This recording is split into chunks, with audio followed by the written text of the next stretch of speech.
네, 미국에서 대통령, 부통령에 이어 권력 서열 3위인 케빈 메카시 하원의장이 의회 역사상 처음으로 전격 해임됐습니다. 공화당 내 강경파 의원들이 해임한 가결을 주도한 것으로 미 정가는 일대 혼란에 빠졌는데요. 공화당 내부에서도 비판의 목소리가 터져나오고 있습니다. 예, 미 의회 파행이 불가피해지면서 연방정부 셧다운과 우크라이나 전쟁 등 현안을 둘러싼 혼란도 가중될 전망입니다. 관련 내용들 민정훈 국립외교원 교수와 말씀 나눠보도록 하죠. 교수님 어서 오십시오. 안녕하세요. 예, 조금 전에 강병철 특파원의 보도도 저희가 함께 봤지만 하원 의장이 역사상 처음으로 해임됐습니다. 하원 의장이라고 하면 사실 대통령, 부통령 다음으로 서열 3위인 건데 이런 일이 일어나게 된 배경에 대해서 설명을 먼저 해주시죠. 보도에 나온 것처럼 이게 미국 역사상 처음 있는 일이어서 저도 굉장히 좀 당혹스럽고요. 설마 했는데 해임안이 가결이 되더라고요. 그래서 굉장히 좀 당혹스럽다는 말씀을 드리고요. 아무래도 그 케빈 메커시 전 의장의 어떤 당내 리더십이 약했던 것이 가장 주요한 원인이라고 보고 있습니다. 아무래도 그 케빈 메커시 의원이 그 다선 의원으로서 나름대로 하원 의장으로서 이번 내년 그 미국 연방정부 예산안을 두고 바이든 행정부와 타협을 좀 하면서 극적으로 45일 임시 예산안을 끌어냈잖아요.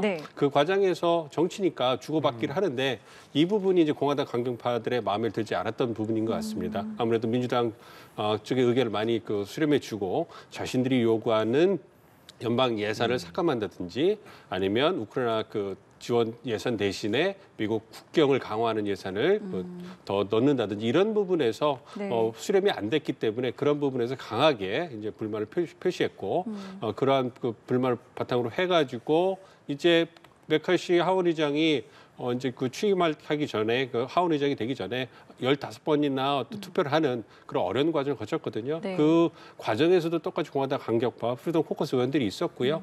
그 의원들의 의견을 수렴해서 하원 의장이 되기 위해서 운영 규칙을 개정을 했어요. 그래서 하원 의장을 해임하는 결의안에 대해서 현행이 5명이 찬성을 해야지 그걸 투표에 붙일 수 있었는데 한 명의 발의만으로도 투표에 붙일 수 있게 이렇게 개정을 해줬어요. 이게 이제 자가당착이 된 거죠. 그렇네요. 그런 부분에서 이제 제도적인 부분 그리고 또 하나가 고려해봐야 될 부분이 이제 현재 연방 하원의원 의석수 양당 간 의석수가 굉장히 가깝습니다. 그러니까 435명이 정원인데 현재 공화당이 221명, 민주당이 212명이에요. 그러니까 절대 과반 50% 플러스 1이 218명이기 때문에 221명인데 218표. 그러니까 공화당 측에서 법안을 하원에 통과시키기 위해서 남아있는 여분의 투표가 3표 정도밖에 안 되는 거예요. 그러니까 당내의 소수의 강경파들이 당론에 반기를 든다면 하원에서 의장이 주도하는 법안을 통과하지 못하는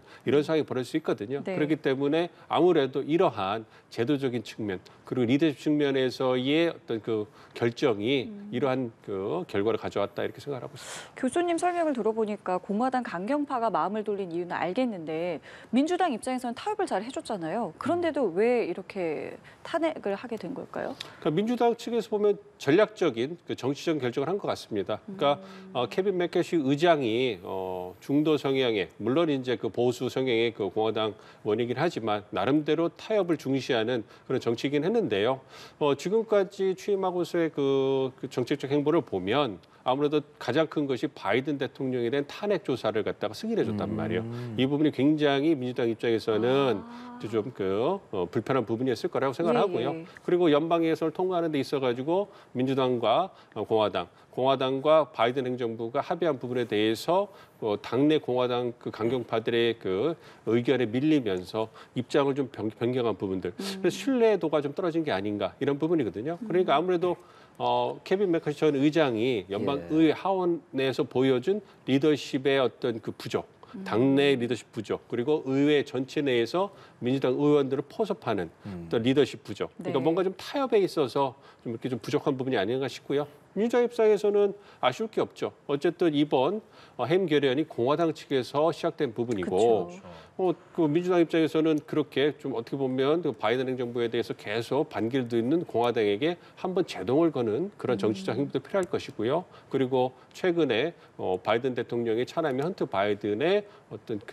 과거 스캔들 문제 때문에 굉장히 전국이 뜨겁거든요. 그런 부분에서 국면을 좀 전환할 필요도 있었을 것이고요. 그리고 양극화가 워낙 심한 그 미국 정치이기 때문에 네. 누가 하원 의장이 돼도 네. 어쨌든 당론으로 여당이 추구하는 것에 반대를 할 거기 때문에 그렇게 그 메카시 의장을 계속 지속적으로 지지해 줄 만한 그런 정치적인 고려 이런 부분이 앞에서 말씀드린 원인보다 약했기 때문에 당론으로 이번에 강경한 입장을 추구한 거 아닌가 생각하고 있습니다. 그렇죠. 그래서 찬성표 216표에서 그 민주당 의원들 더해서 공화당에서의 한 8표 정도 나왔던 것이 캐스팅 보트가 됐을 텐데 그게 지금 프리덤 코커스 소속 의원들, 그러니까 보통 좀 그 공화당 안에서도 보수적인 의원들이다라고 전해지고 있는데 이 프리덤 코커스 어떤 소속 어떤 의원들입니까?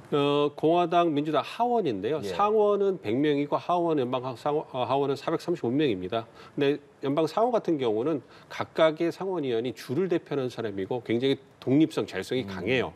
근데 아무래도 100명이라는 수가 작기 때문에 그런 부분이 있는데 반면에 하원 같은 경우는 435명이기 때문에 규율이 상대적으로 셉니다. 절차도 굉장히 터프하고요. 그렇기 때문에 이런 부분에서 아무래도 개인 하원 의원의 의견이 주시되는 것보다는 뭔가 집단 그리고 굉장히 그 빠르게 절차에 따라서 움직이는 부분이 강하거든요. 그래서 아무래도 하원에서는 개파들이 존재를 해요. 민주당도 개파가 존재하고 공화당도 개파가 존재하는데 아무래도 민주당, 공화당이 미국 전체를 두 양당이 이제 그 좌지우지하고 있기 때문에 민주당 내에서도 진보, 중도, 보수 성향이 있고요. 네. 공화당 쪽에서도 중도, 더 보수, 가장 보수 이러한 성향이 있습니다. 그런 부분을 고려해 본다면 이해가 좀 되실 건데요. 공화당 내에서 말씀해 주신 것처럼 프리덤 코커스가 가장 극우 성향의 보수 성향이 강하고요. 그 옆에 이제 그 공화당 연구위원회라든지 메인 스트리트 파트너십, 중도 성향의 의원들이 있어요. 그러니까 프리덤 코커스는 지금 말씀드린 것처럼 공화당 의원이 한 220명 정도, 221명 된다고 그랬잖아요. 네. 44명밖에 되질 않아요. 그러니까 강경한 사람 44명밖에 되지 않고 나머지 공화당의 주류 의원들은 다 중도 보수 성향의 의원들이다 이렇게 말씀을 드릴 수 있겠는데요. 네. 아무래도 공화당 연구위원회라든지 메인 스트리트 파트너십이 그 강경파들 보기에는 그렇게 어떤 그 공화당의 보수적 가치를 잘 대변해주지 못한다.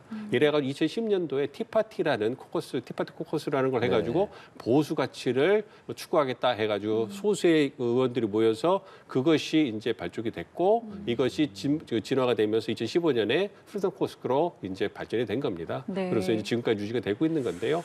아무래도 뭐 그 연방 정부의 재정 지출을 축소하고 미국 국경을 강화하고 트럼프 대통령과 가까워요.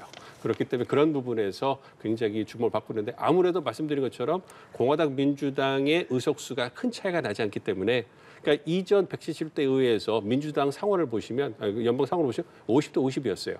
그래서 조 맨친 상원의원이라는 이름을 많이 말씀하셨을 거예요. 왜냐하면 한 표를 가지고도 어떤 그 투표 결과 법안이 통과되는 게 좌지우지될 수 있기 때문에 그런 부분이 있었거든요. 네. 이러한 경향이 이번에 하원에 나타난 거다. 그러니까 의석수가 차이가 많이 나지 않기 때문에 프리덤 코커스 의원 5명, 10명의 표심이 전체 법안이라든지 하원에서의 정책적 결정을 뒤집을 수 있는 그러한 힘을 갖게 되는 상황이 같다 이렇게 말씀드립니다. 예. 이번에 그 해임 결의안을 낸 인물이 맷 게이츠 의원, 이 의원도 프리덤 코커스 소속인 거잖아요. 어떤 인물인가요? 그러니까 아무래도 말씀드린 플로리다 하원 의원인데요. 그러니까 네. 보수성이 굉장히 강합니다. 보수 강하고요. 그다음에 나름대로의 어떤 강한 리더십을 갖고 있는 프리덤 코커스 내에서는 중진 의원을 할 수 있고요. 근데 이번에 이제 케빈 메카시 하원 의장이 처음에 이제 하원 의장으로 당선될 때 그리고 지금의 어떤 탄핵 결의를 주도하면서 굉장히 언론의 주목을 많이 받는 인물인 거죠. 예. 그러니까 개인으로서는 어떤 자신의 이념적 정체성을 부각시키고 언론의 주목을 받으면서 전국적으로 자신의 의미를 펼치는 이러한 그 포석을 뒀는데요. 나름대로 개인적으로 뭐 스캔들이 있다든지 어떤 여러 의혹이 있어가지고 조사를 받고 있다고 하는데요. 네. 사실 그 하원 의원을 갖다가 심각한 범죄가 완전히 입증이 돼가지고 거기에서 자신이 사임하거나 어떤 범죄적인 결과를 받지 않는 이상에는 하원의원을 어떻게 할 방법은 없어요. 그렇기 그렇군요. 때문에 그렇습니다. 그런 부분이 있기 때문에 아무래도 그런 부분에서 공화당 내에서 이렇게 하원 의원이 보여준 굉장히 강경한 모습이 공화당 당내 분열을 일으켰다는 부분에서 비판이 있긴 하지만 이러한 부분에서 적극적으로 뭔가를 그 공화당 차원에서 할 수 있는 부분은 많지 않은 상황입니다. 그렇기 때문에 그런 부분에서 굉장히 안타깝게 공화당 의원들이 보고 있는 그런 상황이 연출되고 있는 것이고요. 뭐 이러한 일종의 해프닝이라든지 정치적인 어떤 사건을 통해 가지고 개별 의원의 어떤 정치적 인지도는 굉장히 많이 올라간 상황이다 이렇게 말씀드릴 수 있겠습니다. 예, 이제 새로 또 하원 의장을 뽑아야 하지 않겠습니까? 하지만 그 선출 과정도 좀 녹록지 않을 것으로 지금 보이는 상황이죠. 그렇습니다. 다시 똑같은 과정을 거쳐야 돼요. 예. 그러니까 연방의회가 개원을 하죠. 그러면은 2년마다 개원을 하게 되면 1월 3일이죠. 1월 초에 이제 공화당, 민주당, 다수당, 소수당에서 각각의 하원의장 후보를 냅니다. 그 후보를 내고 이제 투표를 하는 거고요. 네. 거기에서 단순 과반을 확보한 후보가 당선이 되는 건데 아무래도 다수당이 표가 많기 때문에 그렇죠. 다수당의 그 후보가 하원 의장이 당선되는 게 관례고요. 소수당은 자기 당의 어떤 그 결집도를 보여주기 위해서 자기 후보한테 그 표를 던지죠. 뭐 그런 모습을 보여주는데 그런 과정을 또 거쳐야 되기 때문에 아무래도 민주당은 누가 돼도 자기 후보를 다시 또 이제 지지할 거고요. 공화당이 문제인 거죠. 근데 현재 공화당으로서는 나오고 있는 후보가 스티브 스컬리스 공화당 하원 원내 대표하고요. 짐 조던 법사위원장이 이제 출마를 완전히 선언을 한 상황인데요. 네. 스컬리스 원내 대표 같은 경우에는 중도 보수 성향의 어떤 신망을 받고 있는 그래서 타협이 가능하고 뭔가 민주당과도 접촉적이 많은 그런 의원으로 좀 보여주고 있고 차근차근 어떤 당내 리더십을 밟아 올라온 인물인데요. 반면에 짐 조던 하원 의원 같은 경우는 프리덤 코커스의 초대 의장이었어요. 그리고 굉장히 강경파 어떤 성향을 가지고 있고요. 네. 지금 바이든 행정부 하는 부분에 대해서 거의 다 반대를 하고 있기 때문에 네. 만약에 짐 조던 하원 의원이 원내 하원 의장이 된다면 민주당과의 어떤 정책적 타협은 더 어려질 수 있겠죠. 그렇지만 말씀드린 것처럼 현재 미국의 어떤 정당 양극화가 굉장히 심하기 때문에 누가 되더라도 어떤 원만한 어떤 타협은 어려울 거고요. 그리고 이번에 케빈 맥카시 전 의장이 저번에 당선될 때 강경파하고 결국 딜을 해가지고 이번에 이런 결과가 나오지 않았습니까? 네네. 그러한 과정을 겪지 않으리라라는 보장이 없잖아요. 그렇죠. 그렇기 때문에 새로운 하원 의장을 선출할 때도 공화당 당내 강경파의 입김이 굉장히 세게 작용을 할 것이고 어떠한 또 정책적인 어떤 타협을 해가지고 자기의 어떤 발목을 잡는 그러한 결과가 나올지도 지켜봐야 될 것 같습니다. 투표한다고 했잖아요. 과반득이어야 하는 건가요? 그렇습니다. 과반을 해야 되는 거고요. 과반 이상의 의원들이 참석을 해서 거기서 다수 과반이 예. 확보가 돼야 되는 거죠. 그러면 만약에 이번에 해임된 메카시 의원이 나 다시 하겠다 뭐 이럴 수도 있는 거 아닐까요? 그렇습니다. 또 의회 법이라든지요, 아니면 뭐 헌법에 재출마를 갖다가 막는 그런 규정은 없어요. 그런데 메카시 전 의장이 벌써 자신은 출마하지 않겠다라고 얘기를 했습니다. 예. 그러니까 이것이 법리적으로는 재출마가 가능한지다만요. 정치적으로 봤을 때는 이미 리더십에 굉장한 타격을 받은 상황이기 때문에 재출마하는 것이 자신의 정치적인 어떤 운명에 결코 도움이 되지 않는 것이죠. 그렇기 예. 때문에 과거에 어떤 그런 베이커 의장 같은 경우에도 2015년에 해임 결의안이 발의가 됐지만 그것이 가결되지는 않았어요. 부결됐지만 그래도 나중에 자신 사임하게 되는 거거든요. 왜냐하면 이러한 부분, 당내에서 신임을 받지 못해서 하원 의장이 어떤 해임 결의안 투표까지 간다는 것은 이미 그 자체만으로도 굉장히 정치 리더십 타격을 받는 그러한 네. 것을 의미하기 때문에 그런 부분을 고려해 본다면 메카시 의장이 출마하지 않겠다고 선언하는 것은 어떤 합리적이라고 생각하고 있습니다. 예, 그 메카시의 최측근이라고 하는 패트릭 맷 헨리 공화당 금융위원장이 지금 임시로 맡게 되는데 하지만 지금 임시기 때문에 권한이 좀 제한돼요. 내년에 뭐 예산안이라든지 뭐 국방 예산법 처리 같은 것들에 대해서 이제 권한적인 부분에 조금 문제가 있을 수 있기 때문에 이제 연방 정부 좀 어떻게 되는 건가 이쪽으로 좀 시선이 가거든요. 가장 중요한 것은 얼마나 빨리 차기 하원 의장을 선출할 수 있느냐 여기에 달려 있는 것이죠. 말씀해주신 지금 패트릭 맥켄리 어떤 하원 의원이 예. 임시 의장을 하고 있지만 그분이 갖고 있는 권한이 거의 없기 때문에 어떤 실질적으로 권한 행사는 어려울 거예요. 만약 실질 권한 행사를 하려면 반발이 굉장히 심할 거기 때문에 그러한 정치적인 결정을 하지 않을 거라고 생각을 하고 있고요. 그렇기 때문에 다음 주 11일 정도로 예상돼 있는 차기 그 하원 의장 투표를 갖다가 절차를 갖다 이끌어내는 그런 역할을 할 거라고 생각을 하고 있습니다. 예. 그래서 말씀드린 것처럼 그 공화당 강경파의 입장, 주류의 입장, 민주당의 입장 굉장히 첨예하게 대립하고 있기 때문에 예. 이러한 부분에서 누가 과연 그 하원 의장에 당선될 수 있을 것인가, 그리고 얼마나 빨리 당선될 수 있을 것인가, 그리고 그 과정에서 어떠한 딜을 하고서 당선될 수 있을 것인가, 이런 부분들이 굉장히 많이 쌓여 있기 때문에 예. 이런 부분을 고려해 본다면 좀 빠르게 하원 의장에 당선될 수 있을까? 이 부분에서 이제 의구심이 제기되기 때문에 지금 연방 예산을 45일 임시 예산안을 그렇죠. 통과시켜 놨단 말이에요. 예, 예. 그래서 11월 중순에 다시 또 법안을 통과시켜야 되는데 이때 이제 하원 의장의 그 역할이 굉장히 중요합니다. 예, 예. 왜냐하면 세금이라든지 예산 관련된 연방적 예산 같은 그런 법안은 연방 하원에서 발의하도록 연방 헌법에 규정이 네네. 돼 있어요. 네. 그렇기 때문에 연방 하원에서 그 법안을 처음에 출발시키지 못하면 법안이 통과될 가능성이 없거든요. 아. 그렇게 되면 연방 정부가 운영할 수 있는 그런 법적 근거가 없기 때문에 셧다운이 될 수 있는 것이고 이와 더불어서 국방수법권, 국방 예산은 따로 하거든요. 그 부분에서 통과를 못 시키면 국방 예산도 통과를 못하기 때문에 굉장히 큰 차질이 올 수 있는 것이죠.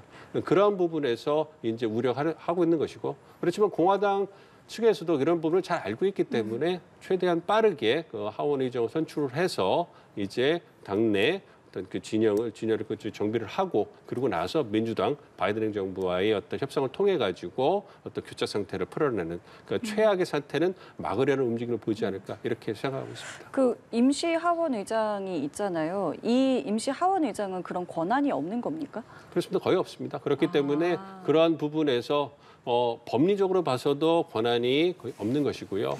그리고 정치적으로 봤을 때는 권한을 행사하기 더 어려운 거죠. 그렇기 때문에 지금 그 패트릭 맥켄리 하원 의장이 굉장히 과묵하게 조용히 상황을 지켜보고 있지 않습니까? 예, 예. 그러니까 이런 상황에서 적극적으로 행보를 하는 것이 자신의 어떤 정치적인 미래에 결코 긍정적이지 않다는 걸 잘 알고 있기 때문에 상황을 관리하고 그 다음 하원 의장을 뽑는 데 집중하는 이런 모습을 보여주고 있다 생각하고 있습니다. 오늘 아침 보도를 보니까 뭐 트럼프 대통령도 이 하원 의장에 나올 수 있다, 뭐 이런 보도도 있던데요. 이게 뭐 현실적으로 그러니까 가능한 상황인 거긴 한지도 궁금한데요. 그러니까 법리적으로는 가능한 거죠. 네. 왜냐하면 연방 하원의원이 아닌 사람이 하원 의장이 될 수 있다라는 그런 금지 규정이 없어요.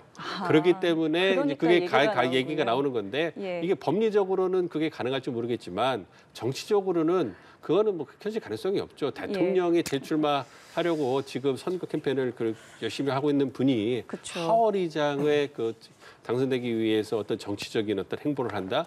그래서 이제 그 자신의 어떤 대선 그 행보를 갖다가 뭔가 좀 이렇게 집중력을 흐트린다. 이거는 가능성이 거의 없는 거죠. 근데 그만큼 트럼프 대통령의 어떤 그 당선 가능성이나 당내 영향이 크기 때문에 그런 얘기도 나오는 것이 아닐까 생각하고 있습니다. 네, 그 지금 트럼프 대통령 말씀을 해주셔서 이제 내년 11월에 이제 미국 대선이 있고 뭐 지금 뭐 현재로서는 전현직 대통령의 이제 리턴 매치가 될 것 같다라는 이제 관측들이 나오고 있는데 이 전현직 대통령이 둘 다 사법 리스크를 안고 있잖아요. 이게 어떤 내용인지 먼저 좀 설명을 부탁드릴게요. 그러니까 트럼프 대통령 같은 경우에는 굉장히 많은 사항으로 기소가 된 상황이죠. 그러니까 네 가지 주요 그 사안으로 기소가 됐잖아요. 그러니까 제일 큰 것이 2021년 1월 초 어떤 의회 연방의 폭동 사건에서 어떤 그러한 것을 사주했다, 뭐 선동을 했다. 이 부분에서 굉장히 큰 정치적 논란이 됐고 그 부분에서 기소가 됐던 부분이고요. 그리고 어떤 그 과거 이제 그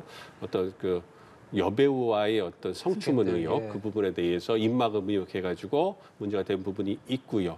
그리고 조지아주 2020년 대선에서 개표하는 데 있어가지고 개입을 했다. 이 부분에 있어가지고 또 조지아주 검찰에 의해서 기소가 됐고요. 네. 그리고 그 기밀 문서를 퇴임 후에 자신의 그 플로리다 어떤 마라라고 휴양지고 호텔에 가져가가지고 그것이 이제 드러나면서 그분이 또 기소가 된 상황이거든요. 네. 그 사법 리스크에서 계속적으로 이제 그 어떤 재판을 해야 되는 상황이고요. 이에 더불어서 이제 어떤 그 대출을 더 우호적으로 받기 위해서 자기의 어떤 회사의 자산을 부풀려 가지고 또 하나 또 기소가 돼 가지고 어떤 법원에 출두한 이런 모습도 보여주고 있잖아요. 네. 그렇지만 그 사법 리스크가 있다고 해서 트럼프 대통령이 내년 대선에 나오는 것이 아주 불가능해지거나 그럴 가능성은 희박해 보이기 때문에 트럼프 대통령이 이것을 정치적인 수사, 마녀 사냥이다 이렇게 얘기하면서 지지율 결집하는 데 계속 쓰고 있기 때문에 그런 부분에서 내년 초반에 있을 경선을 통과하는 데 큰 문제가 없습니다만 사법 리스트가 아무래도 공화당 표 말고 중도층을 공략하는 확장성에 있어서는 부정적으로 작용할 거기 때문에 좀 지켜봐야 될 것 같고요. 바이든 대통령 같은 경우는 말씀드린 찬압 문제죠. 그러니까 헌터 바이든이 과거 우크라이나라든지 기업의 사회 이사로 어떤 고액의 연봉을 받으면서 재직을 했는데 이때 뭔가 우크라이나 정부, 중국 정부와의 어떤 그러한 모종의 거래가 있었던 것이 아니냐 이 부분에 대해서 의혹이 있는 거고요. 뭐 총기 어떤 소유에 있어서의 불법적인 부분이 드러나면서 굉장히 곤욕적인 상황을 겪고 있기 때문에 그러니까 바이든 대통령으로서는 본인이 어떤 직접적으로 연루된 그러한 스캔들은 아니지만 이러한 부분에서 가족이 연루돼 있고 또한 헌터 바이든이 어떤 그러한 우크라이나 사회이사로 재직할 수 있었던 데는 당시 부통령이었던 바이든 부통령의 입김이 작용한 거 아니냐 이렇게 또 이제 공화당 쪽 몰아가고 있거든요. 그렇기 때문에 바이든 대통령 아픈 손가락, 차남의 어떤 스캔들 때문에 사법 리스트가 있기 때문에 이런 부분에서 이제 어떤 그 바이든 대통령이 연루된 것을 조사해봐야 된다. 그리고 탄핵 조사가 어떤 승인됐던 하원에서 그 부분도 있기 때문에 이러한 부분들이 아무래도 지지층은 큰 영향을 미치지 못하겠지만 중도층이라든지 부당파들이 어떤 그 내년에 선거에 임박해서 표심을 결정할 때는 어느 정도 작동할 수 있지 않을까. 그렇기 때문에 이 사법 리스크가 어떻게 진행되는가 이 부분에도 관심을 좀 하고 있습니다. 그러니까 이 트럼프 전 대통령과 바이든 현 대통령 외신을 봐도 지금으로선 참 예측하기 어렵다는 말도 많이 나오고 조금 전에 중도층 얘기도 해주셨지만 사실 지금으로서는 극단 정치, 양극화가 미국에서 상당히 좀 진행되고 있는 것으로 보이는데 이런 워싱턴의 상황이 우리나라에서도 눈여겨서 봐야 하지 않겠습니까? 교수님 좀 어떤 생각하시면서 보고 계십니까? 그렇습니다. 왜냐하면 한미 관계라는 것이 미국과의 외교 관계라는 것이 우리 외교의 거의 절반을 차지한다고 저희가 얘기를 하고 있기 때문에 이러한 부분에서 굉장히 주목하고 있고요. 그리고 이제 바이든 대통령이 재선돼서 바이든 정부 2기가 된다든지 아니면 트럼프 행정부 2기가 왔을 때 미국의 한반도 정책이나 동아시아 정책에서 변화가 예측될 수 있기 때문에 이런 부분에서 저희가 이제 굉장히 집중해서 좀 보고 있는 상황이고요. 그리고 그러한 부분에서 공화당 측, 민주당 측과의 계속 접촉을 통해 가지고 그래서 우리의 외교 관계를 유지하려는 노력을 하고 있고 그리고 어떤 바이든 행정부 2기가 오든 트럼프 행정부가 2기가 오든 그러한 새로운 행정부 들어왔을 때 대외정치 기조를 갖다가 저희가 분석을 해서 예측을 하고 거기에 따라서 우리의 정책 대응을 하기 위해서 노력을 하고 있습니다. 하여튼 한국뿐만 아니라 미국이 전 세계에 미치는 어떤 영향력을 고려했을 때 한국뿐만 아니라 전 세계의 국가들이 내년 미국 대선의 추이를 굉장히 벌써부터 굉장히 집중해서 보고 있다 이렇게 말씀드릴 수 있겠습니다. 예, 알겠습니다. 지금까지 민정훈 국립외교원 교수와 함께했습니다. 오늘 말씀 고맙습니다. 고맙습니다.